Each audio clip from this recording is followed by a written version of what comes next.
Hi there, friends. I'm Vasco. I'm part of the team behind the first global Scrum Master Summit. If you're a Scrum Master, the Scrum Master Summit is a place to learn, to share, and to meet new friends. We will have lots of live sessions where you can meet and network with other Scrum Masters from all over the globe. So make sure you check it at bit.ly/SM Summit and the numeral 21. That's bit.ly/SMSUMMIT21. We have 7 amazing keynotes or more, as we are still organizing the conference as I record this, and 8 tracks that feature people like you and thought leaders sharing their insights and knowledge to help you become an awesome Scrum Master. So once again, check it out at bit.ly/SM Summit 21. That's all lowercase, all one word, SM Summit and the numeral 21. I'll see you on the virtual conference floor. All right, now on to the show. Hello, everybody. Welcome to one more week of the Scrum Master Toolbox podcast. And this week we have joining us from a magic place, Robin Hood country, the Sherwood Forest in the UK, Susannah Chambers. Hi, Susannah. Welcome to the show. Hi, Vasco. Thanks for having me. So Susannah seeks joy and to empower teams to articulate how they add value. She's a certified Scrum Master and Agile team coach for 3 software development teams in a major retailer. Susannah is also a personal agility recognized ambassador for the Personal Agility Institute. I'm sure we'll talk more about that. And she helps people identify what really matters. So, Susannah, that was a short intro to you. Tell us a little bit more about yourself and how did you end up becoming a Scrum Master? Okay, thanks for that intro, Vasco. Yeah, so I have best been known, I suppose, over the years for my work in education through to an international level. I am a mum of 3 children. I've got Congratulations, and to the children too, of course. Yeah, that's right. Yeah, and I've got 7 different roles in my career portfolio. But I have to say, I ended up being drawn to becoming a Scrum Master, actually through delivering some cybersecurity and Bitcoin training with somebody in Vienna. So, as a professional musician in another part of my career portfolio, I suppose I should answer with Vienna.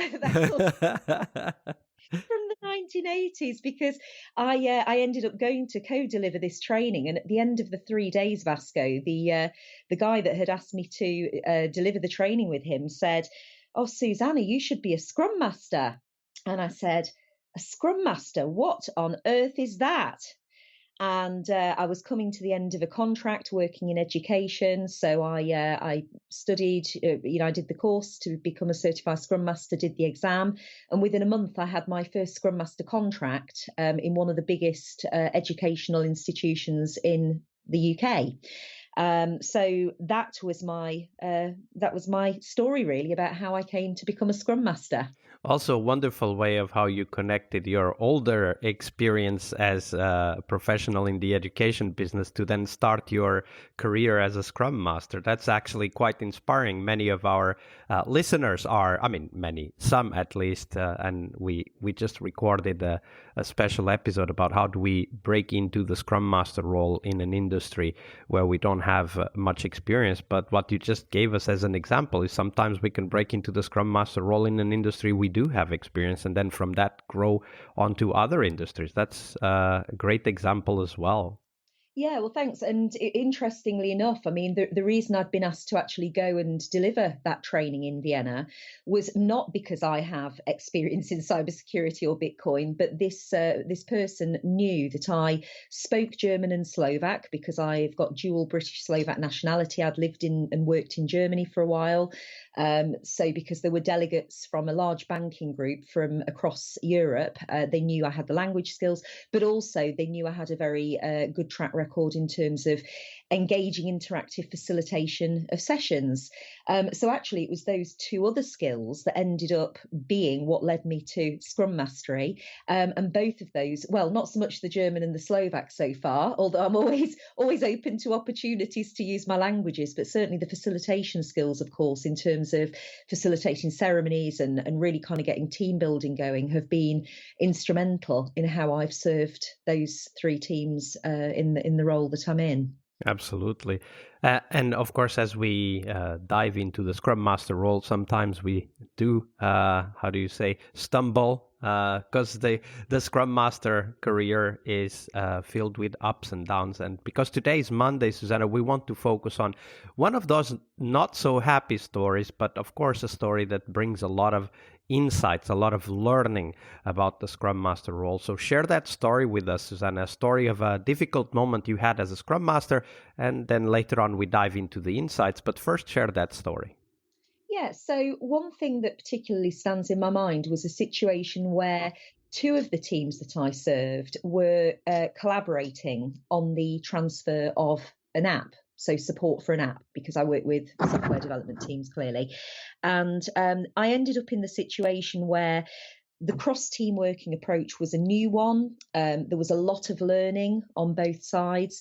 And actually, I ended up in the situation as a Scrum Master where, in my attempt to serve each team, I ended up feeling between a rock and a hard place, because it felt, in terms of capacity and in terms of effort and the investment of time required for the teams to work together to enable this transfer, it felt almost as if I supported in a way that empowered a team that enabled them to help themselves, that it then impacted negatively on the other team. So by almost encouraging them to draw the boundaries around themselves, that then had an impact for the other team, and vice versa. If then I was supporting the other team to make decisions that were empowering for themselves, it meant that it was also then in reverse creating a problem for the other team. So that was very challenging for me as Scrum Master. And of course, because I wanted to serve both teams well, it was actually me that ended up being pulled from pillar to post, trying to do a good job and trying to balance that.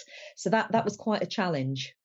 So walk us through how that developed. Like for I understand that you were torn between helping one team or the other because you knew that whichever you chose, there would be consequences for the other team. But what did that look like in practice? Was it the lack of time? Was it that the teams weren't, taking ownership and running with it, as it were? Like, what was going on? Yeah, there were a couple of things going on, Vasco. I mean, on the one hand, I think there was, the inevitable pace of change that all industries, in high tech will be familiar with, where that there's that rapid need to evolve and to respond, and as we know in Agile, to pivot. So that there were things coming through that required them to be expending energy on focusing on new things coming through, which meant that there was not as much time, perhaps, as there would have been otherwise, to focus on the knowledge transfer aspect to another team. And then with the other team, also the need to multitask, but also context switch. So in terms of acquiring a large amount of new knowledge and expertise in order to enable them to take this application on. So one of the things that really fascinates me about being a Scrum Master and appeals to me, because I'm a very busy person and I'm very into multitasking, I almost loved this situation as much as it frustrated me because of all the moving parts, all of the complexity, and really keeping me on my toes to try and problem solve in terms of, it's like with an engine, isn't it? Or, mending a bike or what have you, thinking, well, if I just adjust this bit here, will that sort the problem? Or if I just try and alter this bit here with the team, will that give them what they need to solve this blocker? Absolutely. So, as I hear you tell this story, I am reminded of a very familiar situation. Sometimes it happens even within one team, like you had the double trouble of having two teams to help. But the need for teams to focus on many things and having multiple requests and demands coming from different stakeholders or different customers if they are customer-facing teams, like that almost schizophrenic reality of a software development environment kind of leads us to learn to deal with this, because at the end of the day, I'm sure you've encountered many of these situations, not necessarily between teams, but sometimes even within one team, or a team that has two product owners, and boom, that happens again. So what do you have to share with us, Susannah, from that experience and others, for our Scrum Master friends out there to learn how can they, in a sane way, deal with this, multitude of demands that comes to almost every team in software development? It's a great question, Vasco. And from my point of view, it's an interesting paradox with Scrum Mastery, because on the one hand, I do think it is extremely important for Scrum Masters to have a skill set where you are able to be empathetic and tune into, the kind of non-verbal side of things that are going on, even in a remote working context. But what I found an effective strategy has been very much to try and keep conversations as factual as possible. So, for example, what tends to happen in my experience, perhaps particularly in that tense situation, is that there can be perceptions creeping in from people, not just within teams, but also perceptions and quite sweeping statements about what stakeholders need. And that's when the antipatterns and the narrative kicks in around, almost speculating about what stakeholders require or what they need, rather than actually keeping it very factual. So as a Scrum Master, that was a really effective strategy to keep bringing it back in a very light touch way to, okay, that's an interesting perception. So, you're giving this perception, you're giving this perception of the situation. Have you asked the stakeholders? What do they think? Actually bringing that conversation, facilitating that conversation to converge to a point of understanding. And of course, that's not always possible, but I found that very kind of logical, bringing back to the actual facts, and surfacing different perceptions about a particular challenge to be the best way to bring that harmony, in a very non-fake harmony way. Absolutely. That's a great point, because one of the things, you use the word perception, and I want to take that and amplify that to using this anti-pattern that very often happens in engineering teams, which is that they want to please, right? They want to solve problems for somebody else to be happy. It's not always the case, but especially in product development organizations, that is definitely one of the things that happens. And through that eagerness to please, we sometimes amplify things to be bigger than what they need to be, or even we imagine things that weren't asked, and then kind of spiral the team out of the zone of sustainable pace, and start trying to do too many things. Sometimes things that are not really needed. They might have been talked about in passing in a corridor conversation, or it's just a misunderstanding, or whatever that might be. So I really like that tip of bringing it back to what was it that was really asked. And if it's not on the board, that's one of my phrases, if you will. If it's not on the board, it does not need to be done. So let's talk to the stakeholders and make sure that it needs to be on the board or not.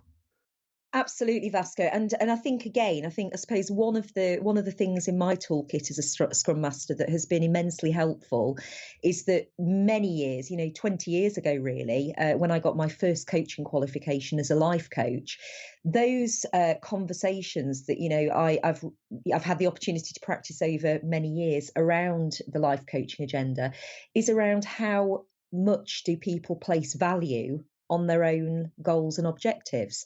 So in the situation where you've talked about pleasing, because you are right, it is a very common anti-pattern, and I observe that a lot. This is where I find it also helpful to bring in some kind of life coaching strategies in terms of understanding themselves, the value that they drive. I find that at the heart of that, and in terms of getting distracted and needing to feel the urge to please everybody else other than themselves within the team or individually, is bringing it back to, well, what really matters to you? What value do you drive? And I often find that where teams are not able to articulate and understand the value they drive or what's really important to them, what they're going after, more kind of even philosophically as opposed to just what's on the board or what the sprint goal is, that's where I find people being more pulled off track. Whereas if they're actually very clear about their mission and what is important, what is in scope, what isn't, it makes it much less likely that people are going to get pulled off trying to please stakeholders rather than actually bringing their own value to the fore and helping set those boundaries. That's a great reminder. Definitely a great reminder for all Scrum Masters. Help your teams be clear about the mission, the value they deliver, and that makes decisions and, of course, sometimes tough decisions much easier. Thank you for sharing that, Susannah. Pleasure. Monday is about what we learn from our obstacles and our failures. But tomorrow is Team Tuesday here on the Scrum Master Toolbox podcast. We explore teams and their journeys, the habits they develop that threaten their performance, how each of our guests helped their teams evolve, and the one key lesson they learned from that experience. We really hope you liked our show. And if you did, why not rate this podcast on Stitcher or iTunes? Share this podcast and let other Scrum Masters know about this valuable resource for their work. Remember that sharing is caring.